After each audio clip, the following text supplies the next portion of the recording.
నిన్న big boss 7 Annapurna studios దగ్గర అక్కడ జరిగిన పరిణామాలు తీవ్రంగా ఖండిస్తున్నాం. దురదృష్టకర సంఘటన. బిగ్ బాస్ 7 అనేది అసలు ప్రభుత్వం వెంటనే దీన్ని బ్యాన్ చేయాలి.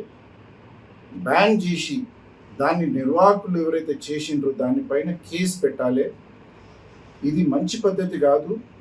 ఇది రాబోయే యువ తరానికి ఇది బిగ్ బాస్ 7 అనేది చాలా తప్పుడు మార్గంలో తీసుకుపోయే ప్రమాదం ఉంది. కాబట్టి ఈ బిగ్ బాస్ అనే సీరియల్ని పర్మనెంట్గా ప్రభుత్వం దీన్ని బ్యాన్ చేసి నిన్న జరిగినటువంటి హింసాత్మక సంఘటనల పైన పోలీస్ కమిషనర్ గారికి, హైదరాబాద్ పోలీస్ కమిషనర్ గారికి నేను లేఖ రాస్తున్నాను. వారిపై కఠిన చర్యలు తీసుకొని ఈ బిగ్ బాస్ను బ్యాన్ చేయాలని మేము డిమాండ్ చేస్తున్నాం.